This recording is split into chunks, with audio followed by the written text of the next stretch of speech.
All right, everyone, we're delighted to get on with our next panel, Online Education and Courseware, Lessons Learned and Insights Gleaned. The official note in the conference brochure talks about the thousands of hours of courseware in dozens of academic disciplines that were developed for Plato. And we heard a little bit from Bruce Sherwood, who is on this panel, and from others a moment ago about exactly how that happened. And I hope you note that the names of the software titles that are listed in the conference notes are also associated with the people who authored that learning software, and with the exception of one piece of software, every single one of them is on this panel today. My favorite title, by the way, is the mathematics game, How the West Was Won, +3 × 4. That's very clever, I think. And it was, of course, at the heart of Plato's mission, so it's only appropriate that as we begin to dive into the content section of the afternoon, we start with that very important topic of online education. To moderate this panel, we're fortunate and delighted to have Dr. Roy P. of Stanford University. Roy is the professor of Education and Learning Sciences at Stanford, and he is the director of the PhD program in Learning Sciences and Technology Design. He is one of the foremost scholars in the country in the area of exploring and defining and researching the intersection of education and information technology. Not just the intersection, but how technology can fundamentally support learning and teaching. He's done a tremendous amount of writing and speaking on this subject all over the country, and among his most recent achievement is serving as the principal author of the Department of Education's new National Education Technology Plan, which is available on the Department of Education website. He is very sought after for this kind of work all over the country, and the fact that we could get Roy to moderate this panel today is wonderful. Roy, we thank you for your participation. I'm happy to turn it over to you. Thanks. Thanks very much, John. Good afternoon. Welcome back from lunch, and I hear a very exciting set of panels. I'm delighted to be moderating our panel today about online courseware and education and the lessons learned from the Plato platform, and briefly introducing our speakers, although I won't steal their thunder of telling you how they came to the project. They all have very distinguished careers since that time. It's been a very huge influence on their life trajectories, and they will tell you a bit about that. I have a keen interest in the history and philosophy of learning with technologies, and I've really enjoyed an active research program, especially around children's learning in math and science and technology since about 1981, but that's no history compared to the group assembled today. The Plato time-sharing system was, without question, pioneering in its support for the learning of students at distributed locations with online interactive lessons, including innovations in math software led by Bob Davis, Sharon Dugdale, and Bonnie Seiler, science software and physics and chemistry from Bruce Sherwood, Ruth Shibai, and others, and a classic history simulation game, the renowned Oregon Trail, that's been upgraded for school children with virtually every new computer platform. I think that some of the important themes of technology-enhanced learning environments that I believe you'll see evidence in the talks of our panel today include the uses of multiple representations for the discipline under study, whether it's equations and graphs and mathematics, chemistry equations and lab instrumentation states, physics equations and situation models, and so forth. And this has turned out to be an extremely important theme in electronic learning environments with multiple linked representations. A second theme that I think they were very early on to strongly is constant feedback from users for improving the quality of the learning experiences. Today we might talk about this as a perpetual beta of web platforms like Flickr. A third major theme was teacher authoring of online lessons, not only professional programmers. This was a huge development in its time. And of course, touchscreens for user interaction, very different way of engaging with computing, which we now find familiar on our phones and tablet computers and other devices. To make sense of these ideas, it'll be essential for you to really see and hear the specific examples of computer-aided instruction from our panelists. They're going to take you back and have you almost feeling as if you were there. ponytails on your back in front of the terminals back in the 70s. Those were the days before the microcomputer revolution brought about the Apple I and II computer in 76 and 77, the Radio Shack TRS-80, which was an early platform for Logo and other things later, and the IBM PC from August 1981, among other innovations. Given that the Plato developers were working with fewer limitations than those that were imposed by the technical constraints of the microcomputers I mentioned in the late 70s and early 80s, it'll be illuminating to hear from our panelists about what limitations they had to work around for Plato, what constrained their imaginations for education innovations, but also opened up new opportunities for invention, and what aspects of the creative culture of Plato fostered what they wanted to do. So I'd like to introduce Ruth Shibai as our first speaker, and since you have an excellent bio in your program, I will not repeat that. We'll have our speakers use the time. Thanks.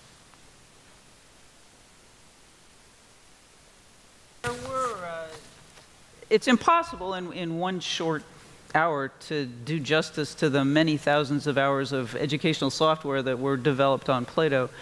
And so what we hope to do is to talk about some of the unusual genres and kinds of software that emerged out of the very open and plastic and flexible environment that we had there.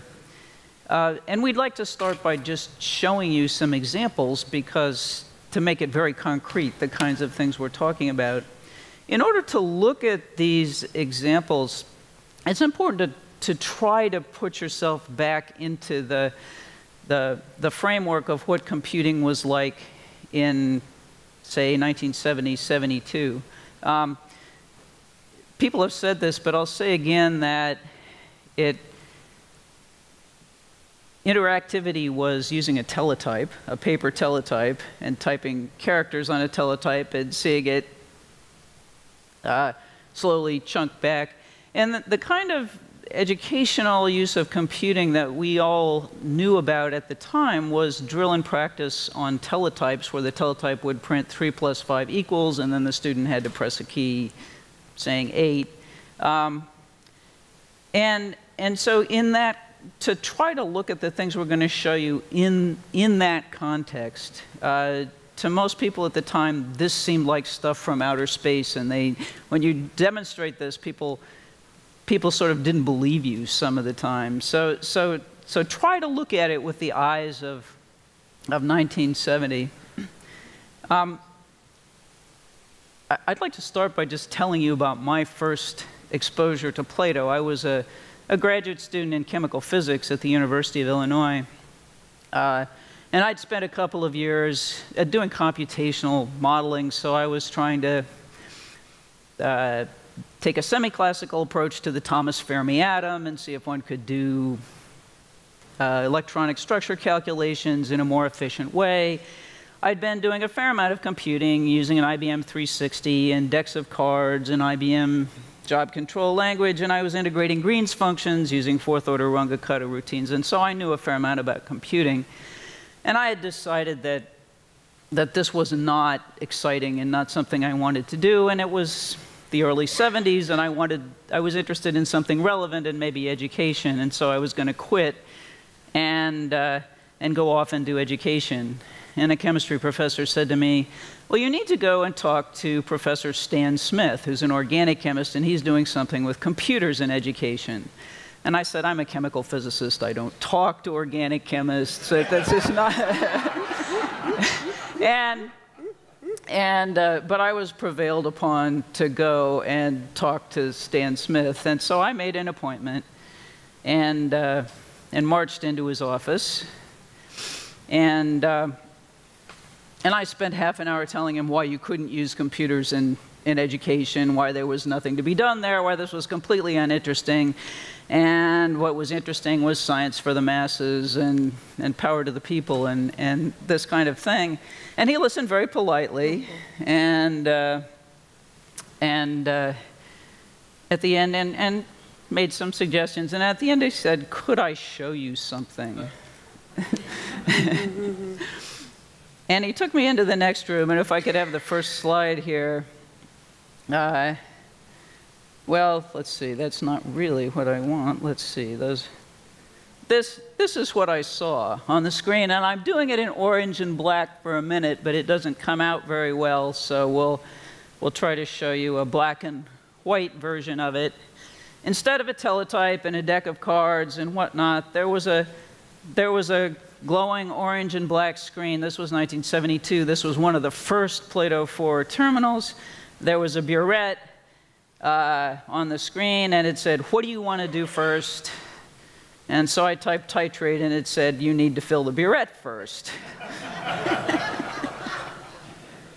And so that was interesting. So I pressed F to fill the burette and S to stop. And of course, the first thing I did was overflow the burette, and the solution ran all over on the floor. And so then I had to do it again, and then I slowed it down and stopped it, and I had to read the meniscus, and then I wanted to titrate, but you had to weigh out the sample, and then you had to add indicator, and I kept not doing all these things. And finally, I actually got to start the titration, and I pressed T, and the meniscus started going down slowly. And then you can see here that the little bits of color would appear and then disappear just as it would in a real titration. And of course, I overshot the endpoint and had to do the whole thing again. And I was blown away. And so I went away and came back the next day and said, "Could I please work with you?" And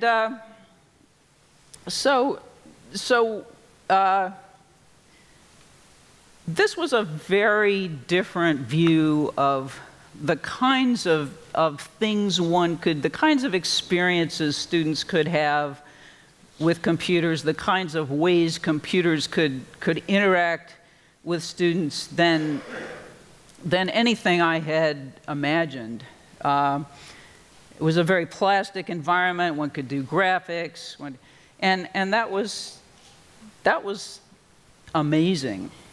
Of course, here one had to read the burette.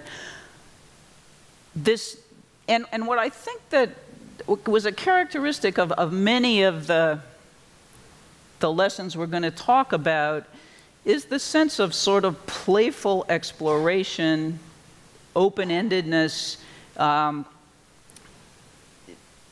activities where students could do some synthesis instead of just analysis that really expanded the way we all thought about the possibility of using computation in education. This is not to say that there weren't drills and there weren't practice problem solving. I mean, there was all of that. But in addition, this kind of environment developed, and because students were working because resources were rare, and so students had to work in computer clusters, one could actually watch them working and not only get data online from what happened, but actually go in and look over their shoulders when you deployed a lesson. And so you could see how students were interacting with things. This is the chemistry classroom some years later in Chem Annex, and we had 32 Plato terminals in there, and students were packed in pretty tightly, but you could, when you wrote a new lesson and you let students use it, you could just wander around and see what things worked and didn't work, and if it was really a problem, you could go off in a corner and fix it and recondense the lesson, and it was fixed in 10 minutes, and then the students could work on it again. This is a bigger classroom in the foreign language building where students were working on learning Russian and Latin and German and other languages.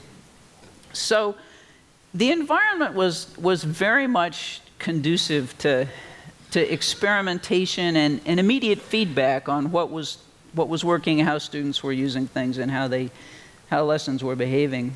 So another very interesting program that Stan Smith, who I should say very sadly passed away a couple of days ago, wrote was an organic synthesis program. He was teaching organic chemistry, and this, after some instructional things, students were invited to make their own compound. So they could design a compound that they'd like to make, and here it says, indicate a compound you'd like to make by typing the substituents on this benzene ring. You can have 1 or 2 substituents. And so you could type something like COOH there. If you want to put another group there, would you like to put it, which position would you like to put it? If you remember your organic chemistry from college or high school, ortho, meta, or para, the labels on the positions. And so you could design a compound, and then you could choose a starting material and see if you could make it. We start here with toluene. And the interesting thing about this program was it was actually a very early case of baby artificial intelligence, because what the guts of the program actually did was simply it had a representation of the compound. It had actually rules for what kinds of reactions could happen. And so it was actually simply doing the reactions if they would go and producing the whatever would happen. So here, if you add iron and bromine, it computed that you got a mixture of products, 30% of the ortho and 70% of the para. You got to choose which one you wanted. And you picked para, so then you had permanganate, and you've actually completed the synthesis. However, you didn't necessarily have to do it correctly. The program wasn't going to stop you from doing something else.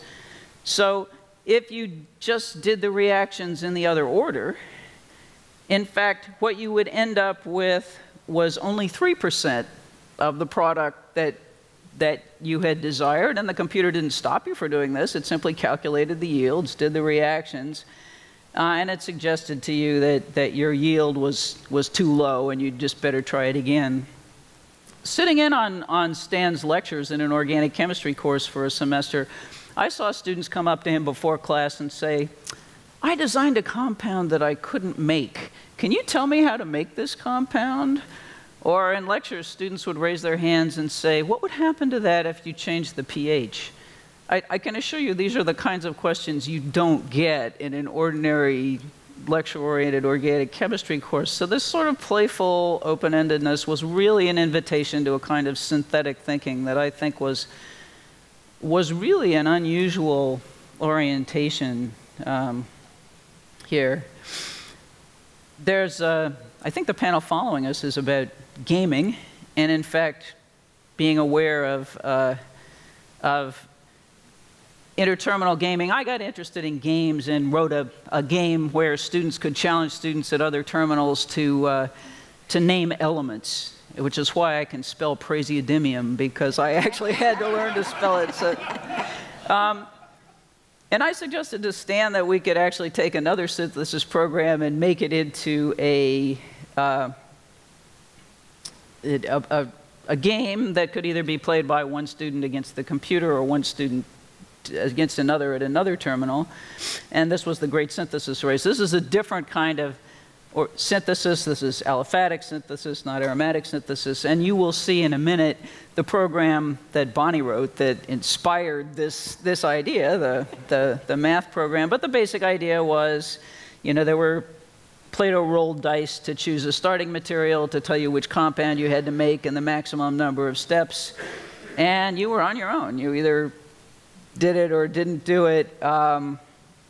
Obviously, Joseph Priestley seems to be playing this, but if you wanted help, it would suggest to you some of the reagents Plato knew about. Again, this was basically a small AI engine, which was really ahead of its time. I think Corey at Harvard was actually just writing the first real major organic synthesis program at this time. So this was baby AI done in Tutor, running in the background here in this sort of open-ended, playful environment that encouraged students to have fun with what they were doing.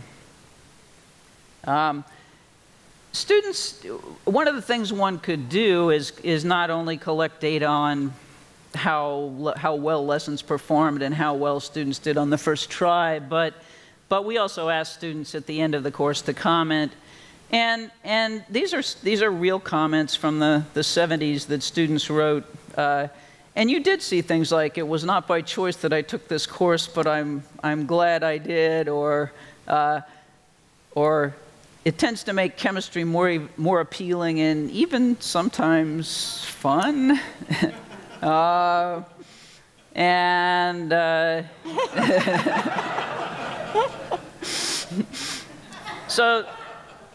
the students were tended to be very positive. This interest in games and playful environments continued for me, and this is a shot of a program I wrote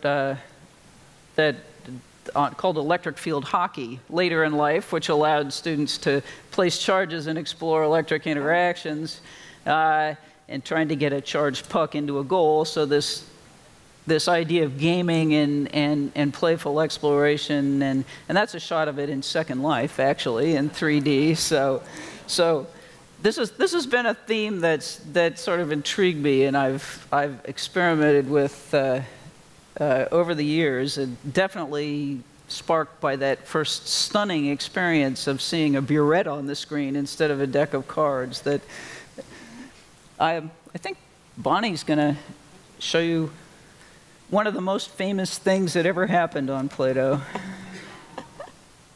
Yeah, there you go.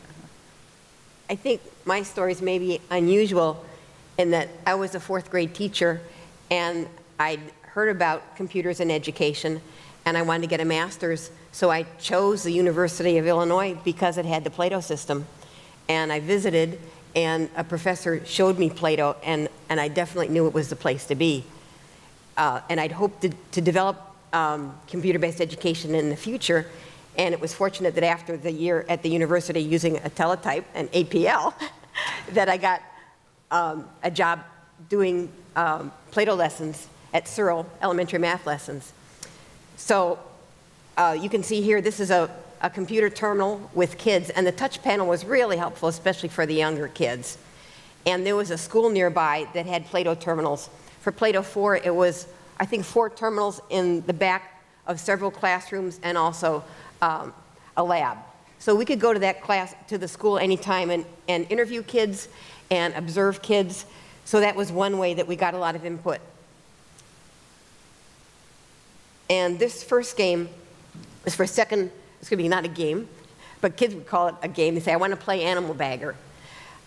It was a touch program that taught 2nd graders about fractions.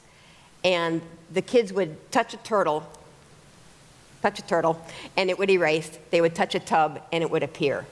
And the touch panel was so easy for kids to use that one time I observed a kid.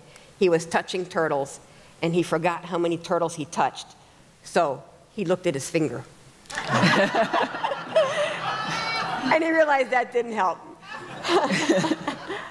But that kind of observation gave me information, and so one of the feedback routines that I put in was, if that situation happened, it says, oops, there's still 2 turtles on your finger, touch a tub.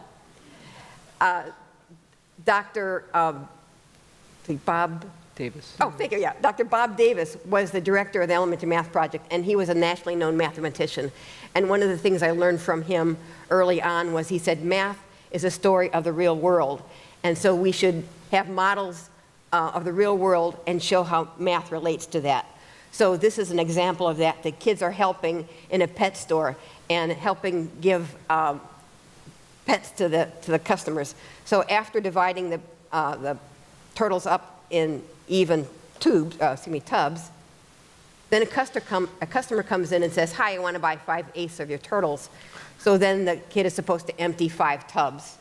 And when he gets that right, the customer's happy, and Mr. Wiggle says 10 turtles are 5/8 of 16 turtles.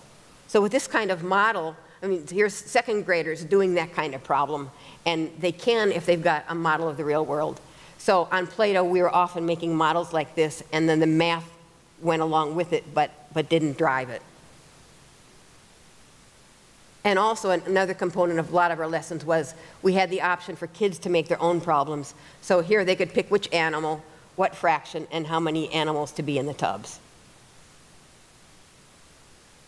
And this is another example. This is called Gimme, which is division by sharing. And it's another example of a model, and the kids are manipulating the model just as if it were real objects. And over in the corner, the algorithm is recording what the kid is doing. So there's plenty of room for questions, and I'm just showing, after several questions were asked, but the kid gets to choose how many boxes and the kid got to choose what he put in the box. So this kid picked toads. So how many boxes did he want to give to each friend? And then the model updates, and he has to decide, does he have more toads that he can give? And eventually he has given out all the toads, and the algorithm shows on the right. And this is a program that I worked with 20 years later when I worked with an educational software company called Edmark. And we had the same objective, which was division is sharing. And on the right, you see the model. And it was using a mouse to click objects, to click the mechanism. And on the left is the algorithm. And up at the top is an astronaut who spoke, instead of having text, to give the directions and all the feedback. So that's an example of like how the same program would look today. It does look today. This next one is a game called Speedway, and it's based on self-improvement. The goal is to answer 10 arithmetic facts faster than you answered the previous 10 arithmetic facts, and if you do that, then you win. So here I'm on the third race. For the second race, it took me 60 seconds. So as long as I do these next 10 problems, in 60 seconds, I'll win. So after 3 problems, I'm out ahead. I'm the top car. But the fourth problem here is giving me trouble, so Plato eventually shows me a picture of 6 sevens. And at the end, I was faster, 53 seconds versus 60, so I won. And Plato kept track of the problems I missed and the problems that were slower. And so I would get those problems the next time. So kids would play over and over again to improve their score. And adults would play this game over and over again to improve their score. And I would play this game over and over again to improve my score. But I guess it's better in solitaire. And this is how the West was won, plus 3 times 4. And this is a math strategy game. And the primary purpose was for kids to get to understand the order of operations, my dear Aunt Sally. So the purpose of the game is 2 kids sit together, they take turns making moves, and the first one to get to Red Gulch wins. To play, there's 3 spinners, and the 3 spinners give them 3 numbers. And here's the rules. With the 3 numbers, they use the 4 signs, addition, subtraction, multiplication, division, and parens, and they pick the best move. Do you have an idea of how many different combinations there are? 126. 126. And the biggest move wasn't always the best move, because you could land on a shortcut and move ahead. You could land on a town and go to the next town, or you could land where the opponent was and move him back 2 towns. So in this case, the locomotive would land on the stagecoach and bump him back 2 towns. Here's where the stagecoach is making a winning move. He's at 44, makes a move of 16, so he lands on 60, which is a town, Urbana, and moves to Red Gulch and wins. So the game was for 2 kids to play against each other, but we also made a version for kids to play against the computer, namely because one teacher didn't like kids would talk in the back of class. So they couldn't play this game unless we made a version for kids to play against the computer.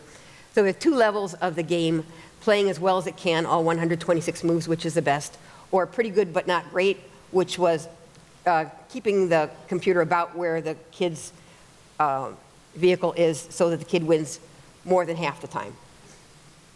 And the kids used to tell me that Plato cheated. And I didn't believe them because they just didn't know the order of operations. But then Plato added the feature called term comment, and that was a feature that at any time in a program, a kid could type a message and it would automatically go to the author, and we would know where the kid was in the program. So the kids would tell me where Plato was and what his move was and what he said the answer was. And then I saw that, yes, Plato was cheating, and there was a problem in the program, so we fixed that. But where is, there isn't term comment anywhere now. You know, it's often very hard to write a comment about something that's not working. But it's very easy then. So about 10 years later, I made a version of How the West Was Won + 3 × 4 on the Apple, and this is what it looked like.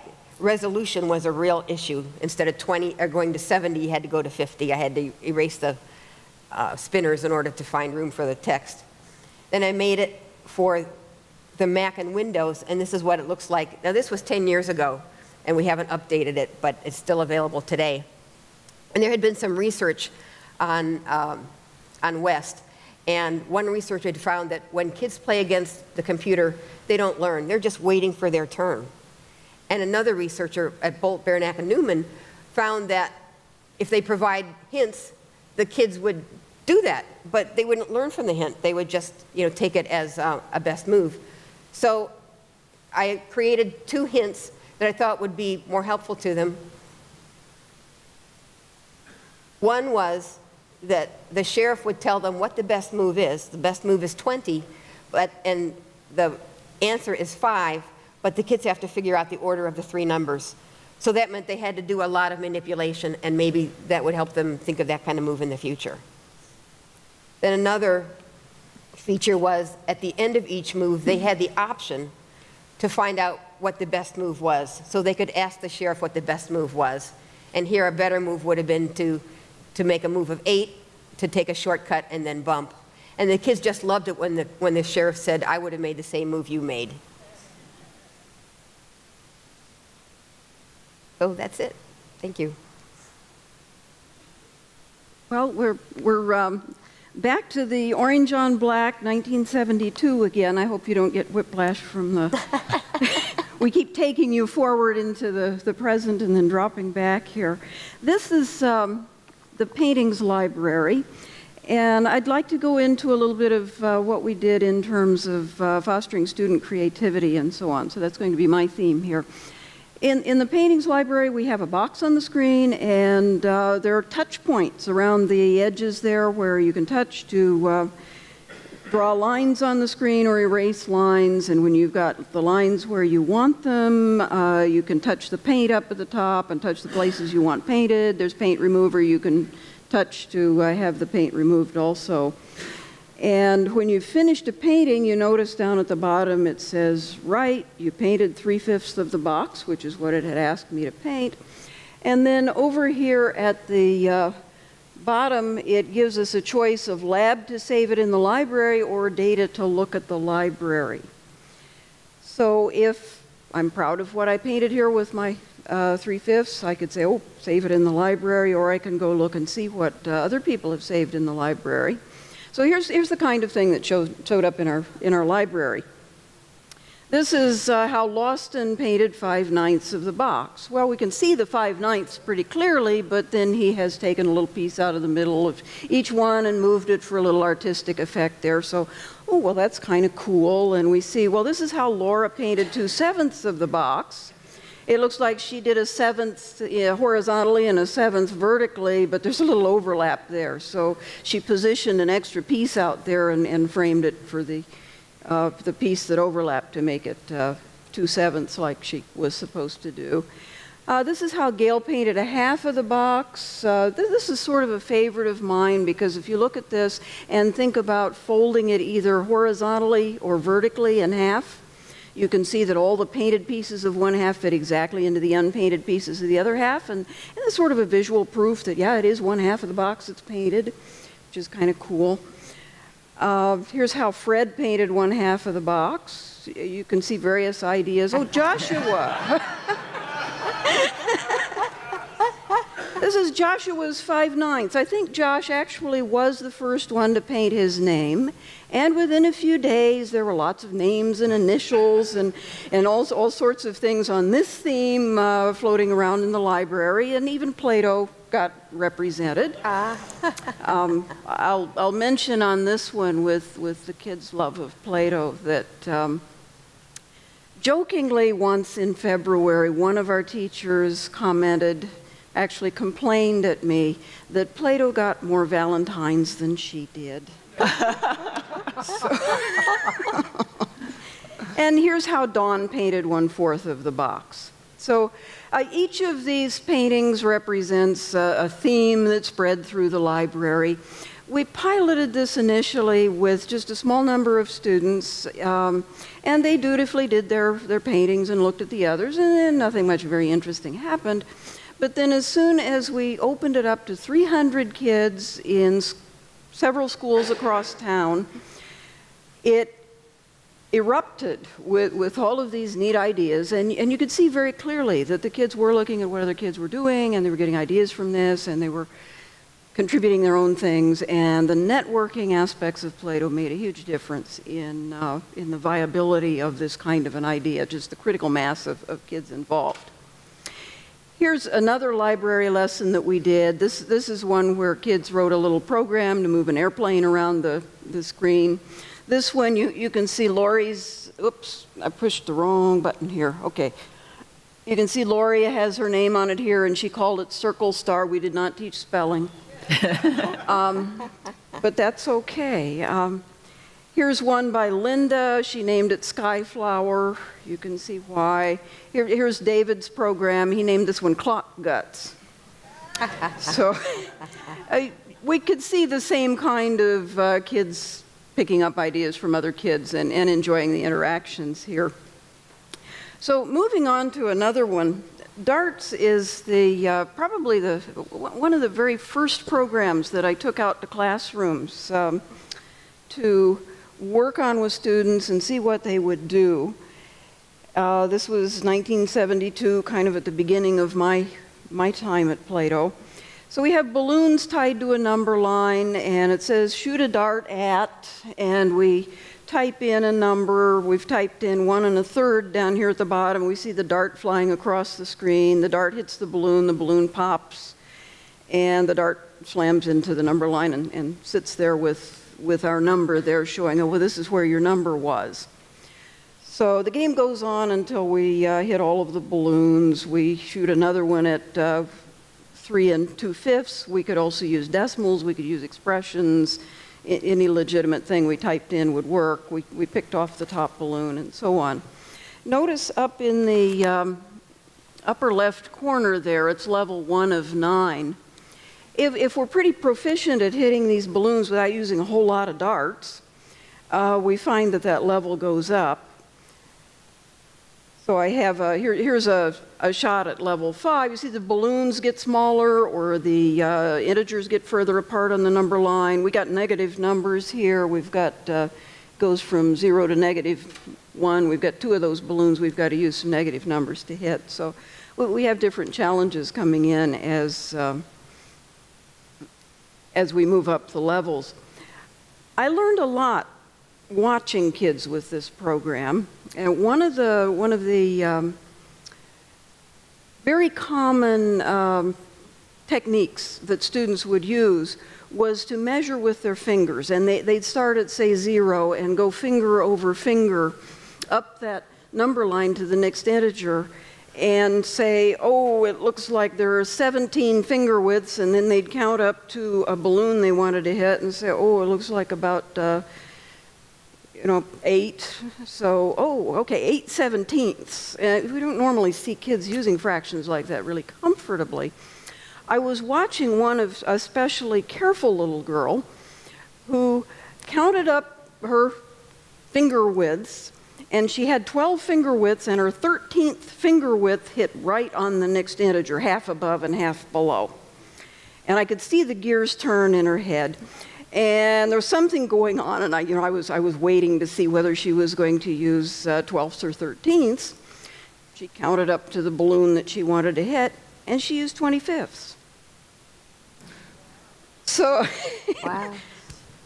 That was sort of an eye-opener to me that, oh, a half a finger width, there were 25 of those, and so she just automatically went to half finger width. And so kids did some really very interesting creative things while I was watching them. This particular shot, there's a lot I could talk about with this placement of darts and how this game is going, but I think I'll cut that a little bit short and just say that this particular lesson and watching kids in this particular lesson had a really huge effect on my thinking about what computers were good for and what I wanted to do with computers. And in particularly, I got very enamored of and interested in this kind of activity where you give students a program with a mathematical model and some incentive and motivation to do something with that model, and then process their input by just letting them know what it means in terms of the model they're working with. That, oh, hey, here's where your dart landed, now what are you going to do? So taking that interest into the future, this is 1980 now, and I built on that with, this is green globs. It's essentially two-dimensional darts.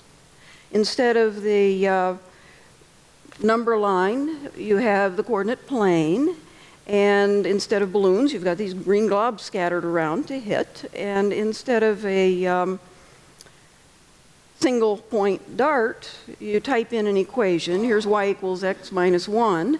And the graph goes across the screen, and any glob that it hits explodes, and we see a little bit of debris left where the globs were, so we can tell where we've hit them. And this game goes on like darts until all of the globs are gone. We didn't have, I tried to combine this with the notion of the sharing of ideas because kids got pretty creative. This was designed for microcomputers, never ran on mainframe Plato, so we didn't have this chance to use the network for everybody save your games, but we did save the top 10 scores on each disk. And from that, I still have today many of these games from 1980 when we first piloted this, and I'd like to show you just a little of what the students did. We can choose a game off that list. This is Rich's game.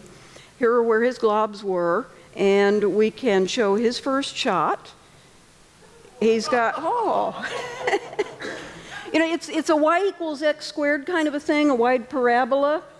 But the scoring algorithm is such that you can almost double your score by catching one more glob on a shot. So he's added a rational term here with an x in the denominator to create an asymptote, a vertical asymptote, and have that graph jump up and catch two more globs there. Now that's pretty clever. Let's see what else he did. Okay, he's done an x times y equals 0 kind of an equation to get a vertical line and a horizontal line at the same time. These are Algebra 2 students. This is very Algebra 2. And then he finishes it off with a straight line. I never did that good. This is, I wanted to show you one of the games saved by our students that year. This is still 1980. This is a newer version of the game. But these are the games that I saved from then. We not only have the green globs to hit, we have shot absorbers. There are these 5 shot absorbers that you've got to avoid, as well as the globs to hit. So let's see what Castleton and Shea did here. Now, that is all one shot. They are using the same technique we just saw. They're using a sequence of 3 rational terms here with y's in the denominator. So they've got their asymptotes going horizontally instead of vertically. In the corners where they wanted to avoid a shot absorber, they fiddled with their coefficients to make their corners very broad and loose. Down here where they wanted to hit a glob right at the corner, they fiddled with their coefficient, made that corner very tight. They also squared one of their terms to make both of the branches around the asymptote go in the same direction because they didn't want to hit the shot absorber over here. This is the most spectacular shot I saw that year, but I wanted to share it with you just as an example of where some kids went with this. Now, they've got 2 2 globs left here, and they've got a shot absorber down here. They can't just go after that with a constant function, so they put a little ellipse there. So yeah, my theme is clearly the creativity that kids brought to the scene, and what Plato and then computers from then on were able to give students to inspire them to go that direction. And I think at that point we're on to, oh, wait, this is still alive and well. I almost forgot. This is, there's a fellow in New Jersey, Ihor Tarashek, who runs on the internet his Great Green Globs contest every year that's open to anybody who has access to the internet. So it still has a life out there. And we're on to Bruce. I wanted to show another example of flexibility of the system. This is a program I wrote to give students practice in predicting the motion of simple multi-object systems. These are so-called Freebody Diagram problems. So there's 2 blocks connected by a string, goes over a pulley, massless pulley, some friction with the table, that kind of problem. And this was written around 1970, and I chose to write this precisely because when students came to my office hours in the freshman university course on mechanics, they very often were asking questions about this class of problem. And the reason why they were asking questions was because it requires many organized steps in reasoning. You have to pick a subsystem, you have to identify the objects exerting forces on that subsystem and show the directions of those forces, and then you have to write the equations of motion for those subsystems, and ultimately you may have to apply geometrical constraints, like in this case the block number 1 is sliding across the table horizontally, not bouncing along it. And that's a geometrical constraint. These are complex problems, and they're multi-step. Students had trouble with them. So it was one of the hot spots in that course that seemed to merit some computer assistance in the sense of giving students some practice that I could not give otherwise to every student in the class. And so the student has chosen from a library of problems to work on this one, and the program says, what do you want to do first? And the student says, I want to show the forces. And the program says, we can't specify the forces acting until we've selected a particular subsystem, because you can't actually identify the interactions until you've divided the world into a system and the surroundings with which the system interacts. And so the student says, okay, let me pick subsystem 1. Okay, fine. It shows it there on the screen. You've selected the subsystem study. What do you want to do next? I want to show the farces. And it says, because Paul built in spelling, you could specify, you could either say by default, the misspelled word would be underlined, but you could also say it's okay to have spelling errors, which is what was turned on in this lesson. And so it takes that and says, okay, name an object outside this subsystem which can exert a force on the subsystem. If there aren't any, type none. And the student says M2. By the way, notice the subscripts. There was a subscript key on the keyboard. There was a subscript key on the keyboard. There was a help key on the keyboard. It was a keyboard designed for facilitating educational interactions, which alas, today's keyboards don't do, which is a pity. So anyway, it says, no, M2 doesn't touch your chosen subsystem M1. It can only exert a negligible gravitational interaction. Okay, now by default, you get that little no beside the answer, and if the student presses next or erase, the comment down here goes away, and all of that screen bookkeeping is taken care of by the tutor answer judging machinery. So this is a tremendous issue in the production of materials that made it much more rapid to create things, because managing all that stuff is a bear otherwise. So now the student says gravity. Now notice it says name an object. The student says gravity, and the comment feedback says, well, it's the right idea, but what object is it that exerts that force?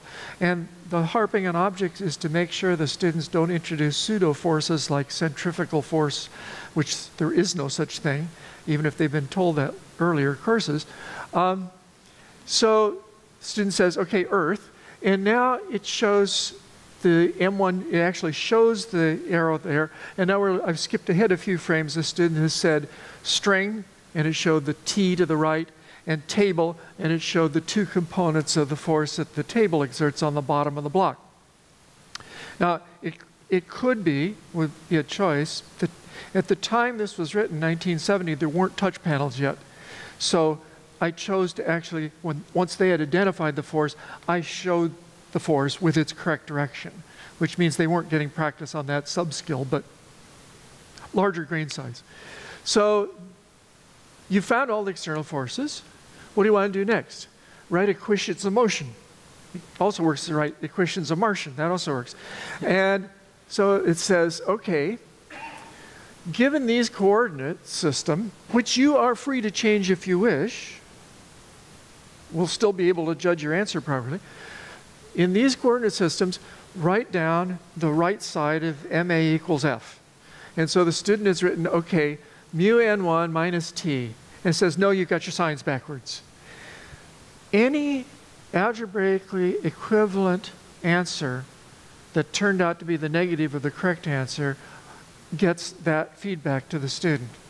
So just as there were built into Tutor facilities for equivalencing across a very broad range of answers to word or sentence drills, so there was also built into the Tutor language the facility to check algebraic equations to see if they're to see that they meet certain classes.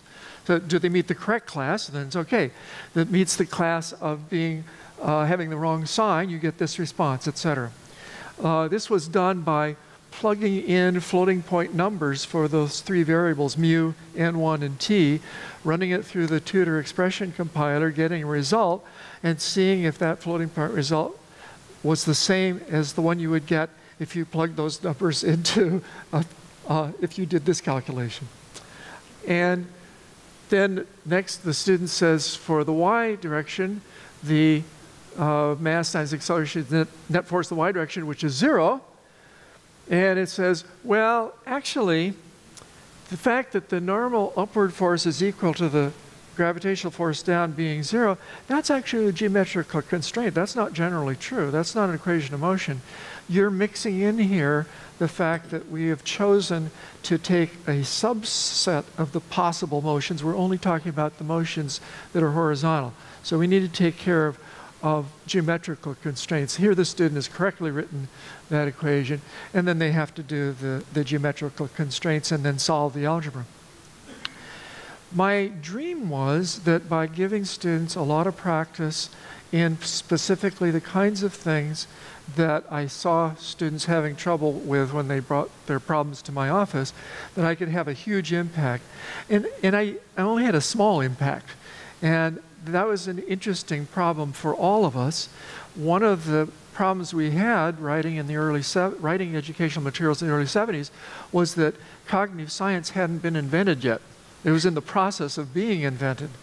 And so both in terms of structuring interactions and also assessing the value of those interactions, we didn't have the tools that came to bear later. So for example, when I was trying to understand the impact of this and other lessons developed for a mechanics course that was Plato-based, all I knew to do at that time was do things like compare final exam scores for students who were in the Plato section and people in the traditional section. That's a very blunt instrument. And in order to track the higher level skills that we were hoping to impart, what we really needed were some of the insights that came later. And so some of those studies that might have been done were never done. I did notice when I was looking at the final exam papers, it seemed to me, subjectively, that the students coming from the Plato course attacked that kind of problem in a more orderly way.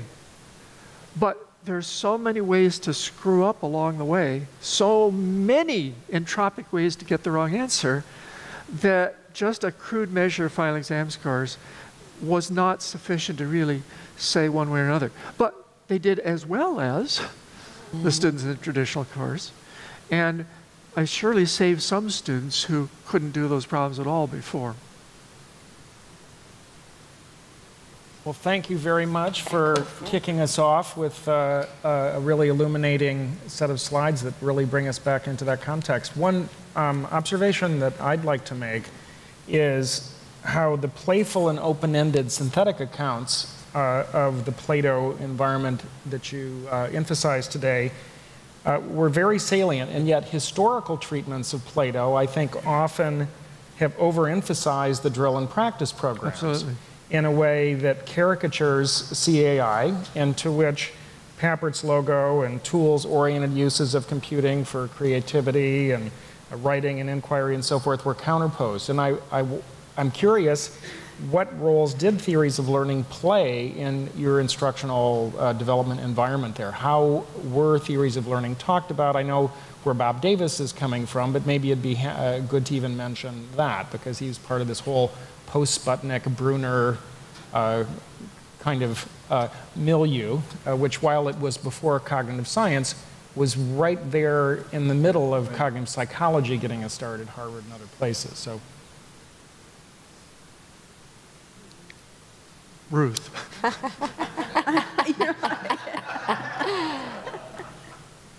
One of the things that bothered me a lot when I was writing general chemistry lessons and worrying about problem solving mostly, but in all these contexts was, okay, what theoretical base was there for making decisions? In particular, what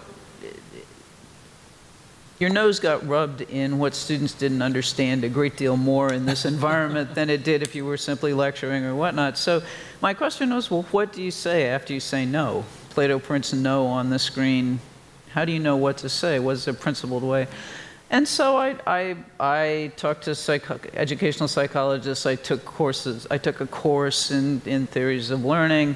And at the time, the discourse wasn't very helpful, but it was really at a different level. It was still, a lot of it was still early days for this kind of thing. So I was hearing about, stimulus response theory and behaviorism and Markovian models of hypothesis generation, things that really didn't address at all the higher order kinds of thinking that we found that we could attempt to engender here. So the discourse wasn't very helpful. There were some beginning strides being made in the AI communities trying to model, it's sort of the early days of cognitive models and intelligent tutors, but dialogue there was very hard. And in fact, dialogue everywhere was very hard because what we were doing was so different from what most people were able to see or experience or whatnot. It was actually very tough to get our work published. I think that's one reason that this body of courseware simply isn't known, and our experiences are not well known, because many journals would actually not publish papers we tried to write on these things. So in fact, a lot of it just came down to observations. We observed, a lot of it was watching students and seeing how they interacted with the computer and each other. A lot of it one could collect data online, how many tries a student, how many questions a student got right on the first try. You could look at the performance of lessons and see, profiles of lessons that students found difficult, profiles that they found easy and whatnot. But it was hard to find a framework that was helpful. At that time, it was one of the constraints. I think Bob Davis was actually one of the leading innovators there, and in fact, I think since there was a tremendous amount of interaction between authors in different disciplines, and so especially at the beginning of Plato, Bonnie and Sharon and Bruce and I would all be in the same room writing lessons on different topics and talking to each other. So there was a fair amount of cross-fertilization, and I think it would be interesting to hear what you have to say about Davis and his inputs there. When he came to Plato, he brought 2 people who'd worked with him at the Madison Project, and they were new to computers, but they very much knew, his philosophy of math is a story of the real world. And so we kind of adapted some of those things to Plato, and some of that worked and didn't work so well. But one thing I remember, as he said, for the first year, just to try things.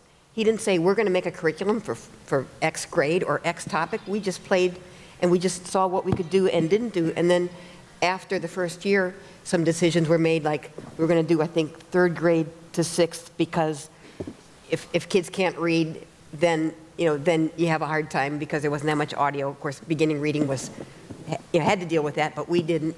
So decisions were made after a year of our playing with it. Yeah, Bob was pretty famous with the Journal of Mathematical Behavior, getting really rich protocol accounts of kids thinking and reasoning around situations, often 100-page articles, but that ended up being real fertile ground for cognitive psychologists and learning designers afterwards to start to pay attention to the alternative conceptions that kids had that otherwise were kind of hidden in SR theory, I think. And that was one aspect of Bob Davis that really fit Plato, was that there were no constraints and no management, and we just did our thing as long as we were doing the topics we were supposed to cover in the grade level. I think I'd like to add to that besides the where do we fit in terms of learning theory and so on, which I think there was a bit of casting about and a bit of, generally constructivist kind of rhetoric going on. There was also the casting about with where do we fit in terms of the expectations that people have for computers at this juncture. And I know that when I started designing for Plato, I had this notion that was in the air at the moment, that the big thing about computers was the individualization and the diagnostic capability, and every key press that can be put in by a student can be analyzed, and you can branch students off into all sorts of places, taking very seriously everything they input, and it's going to revolutionize education in that way. And I very quickly found, and I'm not trying to cast aspersions on that notion, because I think there are kinds of things that can be designed that way, but the things we were designing really weren't suited to that kind of treatment, and the very social atmosphere that we were seeing, particularly in our elementary schools, where students would group around a computer or be looking at the screen next to them. There's some interaction going on. You're not really hearing from one kid. And you can't take too seriously every key press that goes in there. And I think, to me, it made a big difference in backing me off from that notion and putting me somewhat at odds with the people who became the intelligent tutoring movement, and having me much more minimal about what you should really say to the student. You need to be concerned about the environment you give them. I want to shift a little bit from a focus on the learning theories, which it's great to hear about what the milieu was like at that time, and how you were being responsive, seeking out theory. Those who study creativity for many years focused on creative people, but increasingly there's a focus on creative environments. People that look at clusters of Nobels from particular labs and things. It'd be great to get a sense for what the creative culture was like in which these games and designs were being created. Did you have like a Pixar kind of setup where people were bullpenning and showing what they were potentially working on, and you'd get feedback and pick one out of 30 great ideas and run with it? I think, like most things in Plato, at least my experience was, it was utterly informal. It's that once you had discovered that people were doing interesting things, you made a point of going and seeing what they were doing today and checking in. But there was no organized, there might have been within your group, I guess, but there was really no organized stuff. We would go and look at what other people were doing simply because it was exciting, and you got great ideas. Working with Stan Smith, I was based in the chemistry building, but every day we'd walk over to CERL and go up to the second floor where, on the early days, the authors were all working because that's where the only Plato 4 terminals were, and just walk down the second floor hall. It was not a very long hall, maybe that long, and it could take 3 hours to walk down the hallway because you got into so many conversations and arguments and debates and saw so many exciting things, and you discussed whether this was a good approach or not, and the environment was amazingly intense. And so I think that a lot of that stuff happened informally, that there was a tremendous sense of excitement, and it was, and we learned to seek each other out, both online and offline, just to see what was going on. I want to make a couple of general comments. One is that Paul Tenzar himself wrote some very innovative biology lessons on breeding fruit flies and cell DNA, RNA manipulations. But at the same time, he was working on the system, so he knew what the system needed. And both Ruth and I worked on the system software in periods when she was writing chemistry courseware and I was writing physics courseware. So there was cross-fertilization between the system developers and the author community. And Don likes to say correctly that one of what he considers the most important output of the whole project was people. And some year or two after I had gone from Illinois to Carnegie Mellon, a woman at Cornell called me to say that for a national conference, she was organizing a panel discussion about the use of computers in education. And in order to get many different views of that topic, she was inviting 3 people with very different backgrounds. Me from Carnegie Mellon, Ruth Shibai from the psychology department at Stanford, and Sharon Dugdale in the Education College at UC Davis. And I said, well, we worked closely together for many years in the Plato project. I'd like to add about the environment that the systems programmers were very close to us. So just like we were close to kids, we as users the systems programmers had us close. And they would see what we're doing, and they would see that something was hard for us to do, and maybe create a command or something so that it would be easier. They just kind of felt sorry for us. And also, I remember one time I needed something like a 7th argument to the find command. And I don't remember what that does now, but I needed that. And so I baked cookies, and I got that. I saw some note about your brownies. Oh, brownies. Incorrect, it was cookies. I want to set that straight. It was cookies. Well, as our panel's drawing to a close, I'd love to hear any key insights weaving together the things that you've mentioned that you think have not made it onto the record that you'd like to get out. It was a great era. It was a highlight of many of our careers. And I think the highlights of it, I think, are things that have been pointed out many times. The openness of the community, the freedom to create, the safe environment to just give it a try, and the links between the courseware people and the software people and the hardware people. You could walk upstairs and talk to people about how things worked, and they were interested. And then the ability to go watch students. Bonnie and I had students, you had to go, a mile into town. They weren't right next to us, but it was very easy to go watch students and glean all sorts of insights. And all of those, I think, have come out very strongly all day. Well, please join me in giving our panelists a round of applause.